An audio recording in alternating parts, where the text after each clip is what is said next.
Hello guys. I hope आप सब अच्छे होंगे। आज हम स्टार्ट करते हैं इलेक्ट्रोकेमिस्ट्री का अपना नेक्स्ट लेक्चर, जिसमें हम पढ़ने जा रहे हैं वेरिएशन। ठीक है। Today we will discuss about variation of molar conductance. Variation of molar conductance. Variation of molar conductance with dilution. अगर हम डाइल्यूशन कर देंगे तो डाइल्यूशन करने पर मोलर कंडक्टेंस में क्या इफेक्ट आएगा। अब डाइल्यूशन का मीनिंग क्या है ये समझते हैं। ठीक है। डाइल्यूशन मीनिंग ये है। ठीक है। जब हम बात करते हैं डाइल्यूशन की, तो डाइल्यूशन का मीनिंग समझने देखो क्या है। जैसे कि मैंने ये एक सिस्टम ले लिया। ठीक है। We are taking in system. हमने कोई एक सिस्टम लिया और उस सिस्टम के अंदर आपने क्या किया, एक इलेक्ट्रोलाइट को डिजोल्व कर दिया। ठीक है। ये एक सिस्टम लिया हमने। इस सिस्टम के अंदर आप क्या कर रहे हो, एक इलेक्ट्रोलाइट को आपने डिजोल्व कर दिया। ध्यान समझना। ठीक है। ये एक सॉल्यूशन लिया हमने। वाटर हो सकता है, लेट से आपने वाटर ले लिया। सॉल्यूशन नहीं है, सॉल्वेंट है कंडीशन। सॉल्यूशन नहीं है, हमने एक सॉल्वेंट ले लिया। लेट अस कंसीडर कि हमने क्या ले लिया, वाटर ले लिया। अब आप क्या करते हो, इसमें एक इलेक्ट्रोलाइट को डिसॉल्व कर देते हो। तो हमने क्या करा, इसमें एक इलेक्ट्रोलाइट डिसॉल्व कर दिया। इलेक्ट्रोलाइट लाइक आपने कॉपर सल्फेट ले लिया, या आपने जिंक सल्फेट ले लिया, हाइड्रोक्लोरिक एसिड ले लिया, कोई भी आपने इलेक्ट्रोलाइट इसमें डिसॉल्व किया। अब जब वो इलेक्ट्रोलाइट इसके अंदर जाएगा तो अपने आयंस में ब्रेक हो जाएगा, लाइक ZnSO, Zn2 पॉजिटिव और SO4 2 नेगेटिव। अपने आयंस में क्या हो गया, इस सॉल्यूशन में जाके ब्रेक हो गया और हमारे पास क्या बन गया, एक इलेक्ट्रोलिटिक सॉल्यूशन बन गया। इलेक्ट्रोलिटिक सॉल्यूशन बन गया। ठीक है। अब जितना ज्यादा आप कंसंट्रेशन, ठीक है, आयंस का जो कंसंट्रेशन है, अगर हम इसमें डायल्यूशन, जैसे कि आपने जितना ZnSO4 मिलाना था उतना मिला दिया, ठीक हो गया। अब हम क्या कर रहे हैं, इस कंटेनर के अंदर अमाउंट ऑफ वाटर बढ़ाते जा रहे हैं, H2O का अमाउंट बढ़ाते जा रहे हैं, हम इसको डाइल्यूट करते जा रहे हैं। तो जितना ज़्यादा आप इसको डाइल्यूट करोगे, तो डाइल्यूट करने पे क्या होगा, जितना ज़्यादा आप इसको डाइल्यूट करोगे, उतना ज़्यादा आयंस का जो मूवमेंट है वो बढ़ जाएगा। मतलब अभी तक जो आयन थे वो काफ़ी पास पास थे। आयंस जो थे वो कभी पास पास पास थे। ये बिफोर वाला केस है, जब हमने डाइल्यूशन नहीं किया था। तो इस केस में चाहे पॉजिटिव हो या फिर नेगेटिव आयन हो, एक दूसरे के काफ़ी पास पास प्रेजेंट थे वो। लेकिन जैसे ही आपने डाइल्यूशन किया, तो डाइल्यूशन के बाद वो आयंस एक दूसरे से काफ़ी दूर चले जाएंगे, क्योंकि अब स्पेस ज़्यादा मिल गया ना उनके मूवमेंट के लिए, क्योंकि आपने सॉल्यूशन को क्या कर दिया है, डाइल्यूट ज़्यादा कर दिया है। तो डाइल्यूट करने पर जो आयंस हैं वो एक दूसरे से दूर मूव करेंगे। तो हम ये कह सकते हैं कि जैसे जैसे आप किसी सॉल्यूशन को, किसी इलेक्ट्रोलाइट को आप जितना ज़्यादा क्या करते हो, डाइल्यूट करते हो, उसका कंसंट्रेशन उतना ही ज़्यादा कम हो जाता है। सो कंसंट्रेशन इनवर्सली प्रोपोर्शनल है किसके, डाइल्यूशन के। कंसंट्रेशन इनवर्सली प्रोपोर्शनल है किसके, डाइल्यूशन के। ठीक हो गया। तो अगर आप इंक्रीज करोगे, डाइल्यूशन को बढ़ाओगे, तो मोलर कंडक्टेंस भी क्या हो जाएगा, बढ़ जाएगा। मोलर कंडक्टेंस भी क्या होगा, बढ़ जाएगा। क्यों, क्योंकि जब हाईली कंसंट्रेटेड सॉल्यूशन था, तो हाई कंसंट्रेशन वाले सॉल्यूशन में आयंस मूव नहीं कर पा रहे थे। Do not move, ions move नहीं कर पा रहे थे। लेकिन जब कंसंट्रेशन को लो कर दिया गया है, मतलब हाईली डाइल्यूट सॉल्यूशन कर दिया गया है, तो हाईली डाइल्यूट डाइल्यूट सॉल्यूशन में अब आयंस फ्रीली मूव कर पाएंगे। सॉल्यूशन में ज्यादा मूव कर पाएंगे, एक जगह से दूसरी जगह जल्दी जा पाएंगे। ठीक है ना, क्योंकि सॉल्यूशन की डेंसिटी अब कम नहीं है, डेंस वो कम है, हाईली डाइल्यूट है। तो इसीलिए डाइल्यूशन, सॉल्यूशन को डाइल्यूट करने पर जो आपका मोलर कंडक्टेंस है वो इंक्रीज हो जाता है। ठीक है ना, मोलर कंडक्टेंस क्या हो जाता है, इंक्रीज हो जाता है। वो सिंपल सा कॉन्सेप्ट है कि जितना ज्यादा हम डाइल्यूशन करेंगे, जितना ज्यादा आप डाइल्यूशन करोगे, वो डाइल्यूशन डायरेक्टली प्रोपोर्शनल होगा किसके, मोलर कंडक्टेंस के। वो डाइल्यूशन डायरेक्टली प्रोपोर्शनल होगा किसके, मोलर कंडक्टेंस के डायरेक्टली प्रोपोर्शनल होगा।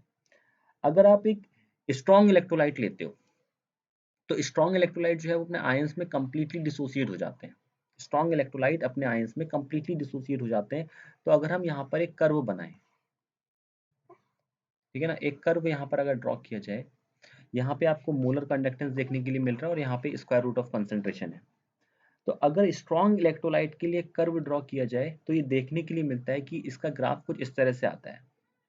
इसका ग्राफ कुछ इस तरह से आता है। ये स्ट्रॉन्ग इलेक्ट्रोलाइट के लिए होता है। ये किसके लिए होता है, स्ट्रॉन्ग इलेक्ट्रोलाइट के लिए कुछ ऐसा कर्व हमको देखने के लिए मिलता है। लेकिन वीक इलेक्ट्रोलाइट के लिए कुछ ऐसा कर्व आता है। ये किसका कर्व है, ये है वीक इलेक्ट्रोलाइट का। तो ये देखा गया कि अगर हम डाइल्यूशन करें तो अगर वो इलेक्ट्रोलाइट एक स्ट्रॉन्ग इलेक्ट्रोलाइट है तो एक ऐसा कर्व मिलेगा जो कि मोलर कंडक्टिविटी वाले लाइन को यहाँ पर कट करेगा, एक वैल्यू हमको डिफाइन करेगा। लेकिन वीक इलेक्ट्रोलाइट जो होता है वो कहीं पर कट ही नहीं करता है। तो ये क्या फंडा है, ये क्या चीज़ है? तो होता क्या है कि जब आप स्ट्रॉन्ग इलेक्ट्रोलाइट यूज़ करते हो, ठीक है, जब आपने स्ट्रॉन्ग इलेक्ट्रोलाइट यूज़ किया तो स्ट्रॉन्ग इलेक्ट्रोलाइट जो होता है वो अपने आयंस में कंप्लीटली ब्रेक हो जाता है। होता है कि नहीं होता है? तो इसलिए जब कभी भी हम स्ट्रॉन्ग इलेक्ट्रोलाइट यूज़ करेंगे तो हमको ये पता होगा कि ये आयंस में अपने कंप्लीटली ब्रेक हो रहा है। ठीक हो गया? स्ट्रॉन्ग इलेक्ट्रोलाइट जो है अपने आयंस में कंप्लीटली ब्रेक हो रहा है। सो वो मोलर कंडक्टेंस जो है, मतलब अगर हम उसको कंसीडर कर लें कि वो जैसे ये एक एक्सिस है, ये एक्स एक्सिस और ये वाई एक्सिस है मोलर कंडक्टेंस वाले को, तो वो वाई एक्सिस पर उसको कट कर रहा है। यहाँ पर एक वैल्यू डिफाइन कर रहा है कौन? Strong electrolyte. ठीक है, और हमको मैक्सिमम मोलर कंडक्टेंस बता रहा है। ठीक है ना, कि इस पॉइंट पर आपका मैक्सिमम मोलर कंडक्टेंस आपको मिल रहा है, कि इस इलेक्ट्रोलाइट का मैक्सिमम मोलर कंडक्टेंस ये, मतलब ये पहले नॉर्मल वैल्यू था, हमने कंसंट्रेशन को बहुत ज़्यादा, मतलब कंसंट्रेशन जीरो कर दिया, मतलब बहुत ज़्यादा हमने सॉल्यूशन को डाइल्यूट कर दिया। तो उस टाइम पर हम बोल रहे हैं कि जो हमारी मोलर कंडक्टिविटी है वो ये होगी। तो स्ट्रॉन्ग इलेक्ट्रोलाइट के केस में जब कंसंट्रेशन को आप बिल्कुल ही जीरो, मतलब हाईली डाइल्यूट सॉल्यूशन कर दे रहे हो, तो उस टाइम पर हम मोलर कंडक्टिविटी को इस तरह से डिफाइन करते हैं। लेकिन उसकी जगह पर आप कोई वीक इलेक्ट्रोलाइट अगर यूज करोगे तो वीक इलेक्ट्रोलाइट कर्व तो कहीं पर कट ही नहीं कर रहा है। तो फॉर वीक इलेक्ट्रोलाइट, अगर वीक इलेक्ट्रोलाइट है तो वीक इलेक्ट्रोलाइट का मोलर कंडक्टेंस अगर आपको डिफाइन करना है कि वीक इलेक्ट्रोलाइट का मोलर कंडक्टेंस कैसे डिफाइन करोगे, तो इसके लिए हम कोलराउस लॉ का यूज करते हैं।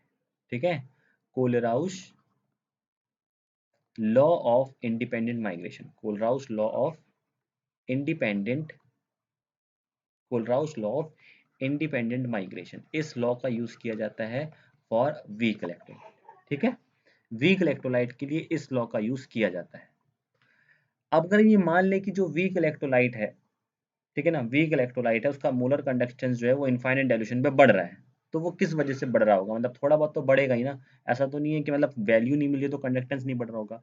तो अगर वो कंडक्टेंस बढ़ रहा होगा तो वो किसकी वजह से बढ़ता है? Degree of dissociation. अब वो चाहे स्ट्रॉन्ग इलेक्ट्रोलाइट हो या वो वीक इलेक्ट्रोलाइट हो, दोनों का तो सेम ही फंडा है ना, कि अगर वो कंडक्टेंस बढ़ेगा तो डिग्री ऑफ डिसोसिएशन बढ़ रहा होगा, यही मतलब है ना। सो स्ट्रॉन्ग इलेक्ट्रोलाइट के लिए हम ये मान लेते हैं कि इनफाइनाइट डाइल्यूशन पे जो मैक्सिमम वैल्यू थी वो पूरी तरह से वो डिसोसिएट हो गया, वन वैल्यू हो गई, मतलब 100% वो डिसोसिएट हो रहा है। लेकिन अगर आप इनफाइनाइट डाइल्यूशन पे मोलर कंडक्टेंस को ना निकालकर किसी और कंसंट्रेशन पे डिसोसिएशन निकालना चाहते हो, तो डिग्री ऑफ डिसोसिएशन यानी कि alpha is equal to formula होता है मोलर कंडक्टेंस, उस सब्सटेंस का नॉर्मल मोलर कंडक्टेंस कितना था, whole upon molar conductance at infinite dilution, whole upon molar conductance and infinite dilution. तो इस तरह से डिग्री ऑफ डिसोसिएशन को निकाला जाता है। तो आई होप सब समझ में आ गया होगा कि जैसे जैसे आप डाइल्यूशन करोगे तो डाइल्यूशन करने पर मोलर कंडक्टेंस जो है वो इंक्रीज हो जाता है, क्योंकि आयन ज़्यादा मूव करते हैं। स्ट्रॉन्ग इलेक्ट्रोलाइट के केस में एक परफेक्ट वैल्यू हमको मिलती है, लेकिन वीक इलेक्ट्रोलाइट के केस में हमको एक परफेक्ट वैल्यू नहीं मिल पाती है, कि मैक्सिमम कंडक्टेंस कितना होगा एक वीक इलेक्ट्रोलाइट का, वो पता नहीं चल पाता है। तो उसके लिए कोलराउस लॉ यूज करते हैं, वो हम जो नेक्स्ट क्लास होगी उस प्रीवियस मतलब नेक्स्ट क्लास में डिस्कस करेंगे। टिल देन टेक केयर, पढ़ते रहिए, गुड बाय।